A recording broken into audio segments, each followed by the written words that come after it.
Mesdames et messieurs, bonsoir et bienvenue dans l'invité du jour. Ce soir, c'est Gwendoline Legrand qui est avec nous. Bonsoir. Bonsoir. Alors, vous êtes chargée de communication pour la mêlée numérique. Avec vous, on va parler du salon qui s'annonce. On va parler du trophée de l'économie numérique aussi. Mais avant de commencer, la mêlée numérique, qu'est-ce que c'est exactement?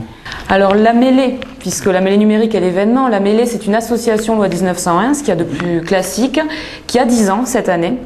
Nous fêtons les 10 ans et qui a été cofondée par Edouard Forzy notamment, qui est toujours aujourd'hui le président de l'association. La mêlée, c'est une association qui est fédératrice des acteurs de l'économie numérique, voilà, qui compte aujourd'hui 400 adhérents, dont 350 entreprises à peu près. C'est régional, hein? C'est régional, mais elle a vocation à s'étendre un petit peu au national.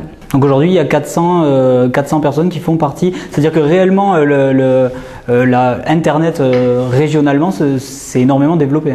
Internet, oui, mais ce qu'on appelle économie numérique et technologie de l'information et de la communication, ça va bien au-delà. On va parler de systèmes embarqués, de télécommunications, de logiciels libres, enfin de... D'accord. Ouais, c'est beaucoup plus vaste que le simple Internet. Le simple Internet. Ouais. Vous avez des exemples, là, vous en avez donné deux. Il y a d'autres exemples de personnes qui font partie? Alors oui, on a donc effectivement au sein de la mêlée, nous avons 10 commissions, ce sont des groupes de travail qui traitent de sujets assez variés. On va avoir donc le e-commerce aussi.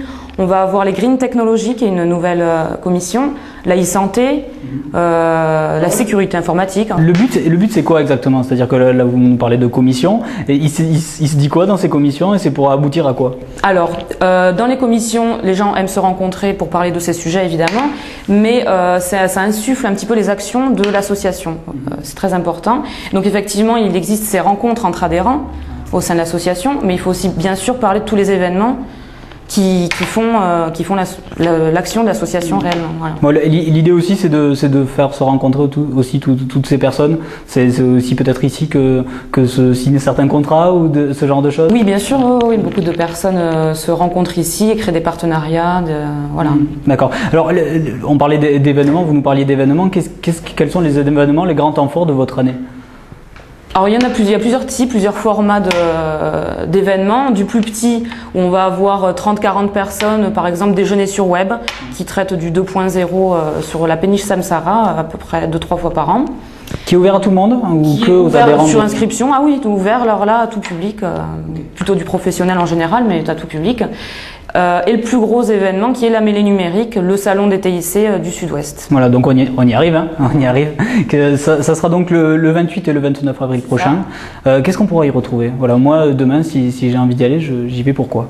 Alors, il y a énormément de choses à y découvrir. Là, pour vous donner quelques chiffres clés, on attend 2800 visiteurs, 150 exposants et à peu près 45 conférences et ateliers. Donc des conférences et ateliers en parallèle de la zone d'exposition finalement.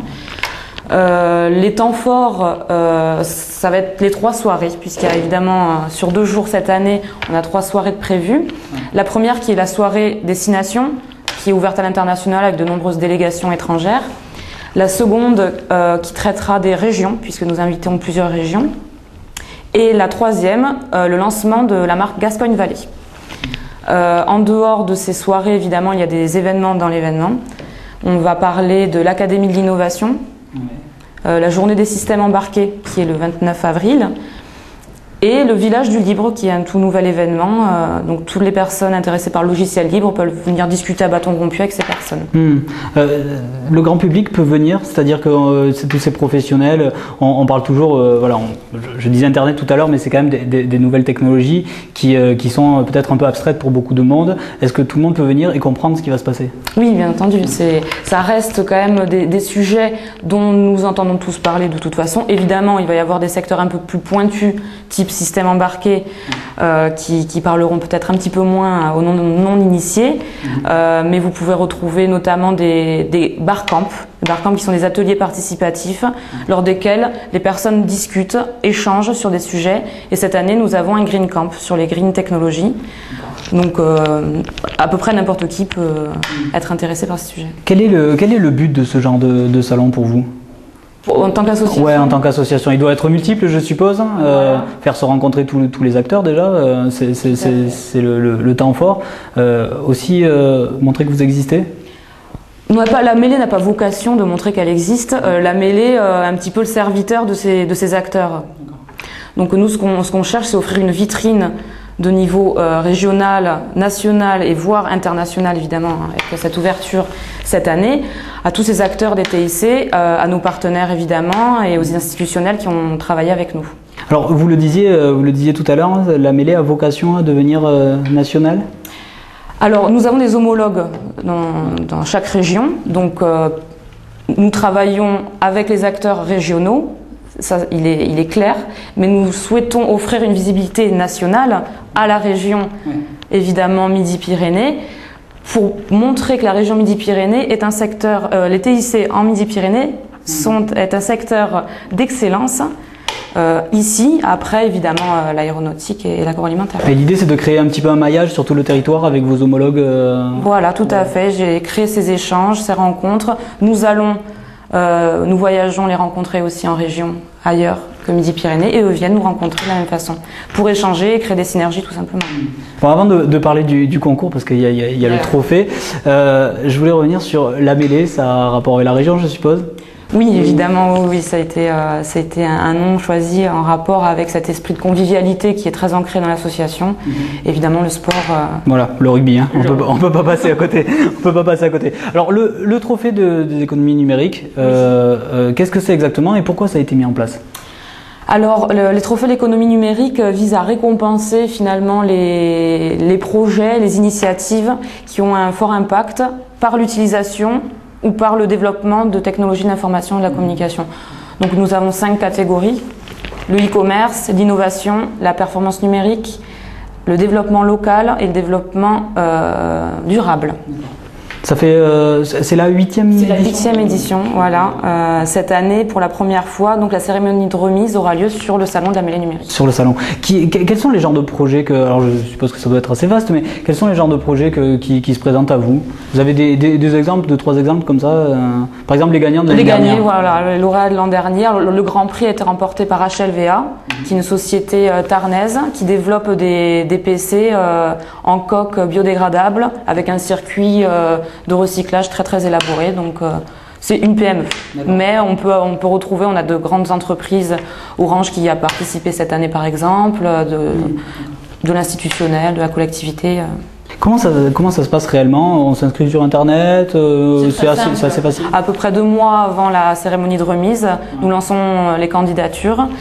En général, on a entre 70 et 100 candidatures. Pour les 5 catégories et 3 nominés finaux. Voilà. D'accord. Justement, on en parlait, une centaine de candidatures. Comment vous voulez... comment vous réussissez à établir un classement et qui c'est qui le fait? C'est très compliqué. Alors il y a 2 étapes. Il y a une présélection par le comité de pilotage qui est effectué dès la clôture de la réception des candidatures. Donc on traite les 100 candidatures. On en sélectionne 7-8 par catégorie. Il y a un grand oral. Et voilà, il y a un grand oral devant un jury pour chaque catégorie. Alors ce jury, il est composé de qui? De lauréats de l'année précédente, de professionnels du secteur et de collectivités. On cherche à avoir quelque chose d'assez mixte pour que ce soit plus révélateur. Et après, il reste, vous disiez, combien d'entreprises après dans chaque catégorie? 3 nominés qui sont appelés à la cérémonie de remise. D'accord. Cette année, il y a une grosse surprise? Oui. Oui. Oui, il y a une grosse surprise. Évidemment, le Grand Prix, qui est un projet tout à fait intéressant. Je ne voudrais pas en parler de trop pour ne pas vouloir dévoiler, mais on a de très beaux projets qui seront présentés cette année encore. Alors qu'est-ce qui se passe une fois que une fois que le lauréat a gagné? Il y a une aide financière, après vous continuez à l'aider. Qu'est-ce qu'il a gagné réellement? Alors de la part de la reconnaissance clairement, et de la visibilité de la part de la mêlée, et différents lots, des aides, du soutien, de l'accompagnement par les parrains et partenaires de la manifestation. D'accord. Alors on va passer sur l'avenir maintenant. L'avenir de la mêlée, à part le développement au national, quel est-il à court et à long terme? Alors, il y a plusieurs projets qui sont en cours de développement. Alors, en parler, je pense qu'il faudrait voir Édouard Forzy directement, qui serait plus à même de parler du futur. Mais c'est vrai qu'il y a de gros projets d'expansion. Pas forcément que de la mêlée, mais la mêlée, encore une fois, va être le poumon pour dégager de nouvelles idées. Vraiment au service des personnes qui en font partie, quoi. Ça permet de fédérer aussi toutes ces personnes. Bon, ben, on l'a bien compris, en tout cas merci beaucoup. Je le rappelle, c'est le 28 et le 29 avril, c'est au Diagoras à la Beige. Voilà, très facile d'accès. Merci beaucoup d'avoir accepté cette invitation. Nous on se retrouve dès demain pour un nouvel invité du jour. Bonne soirée sur Toulouse Info.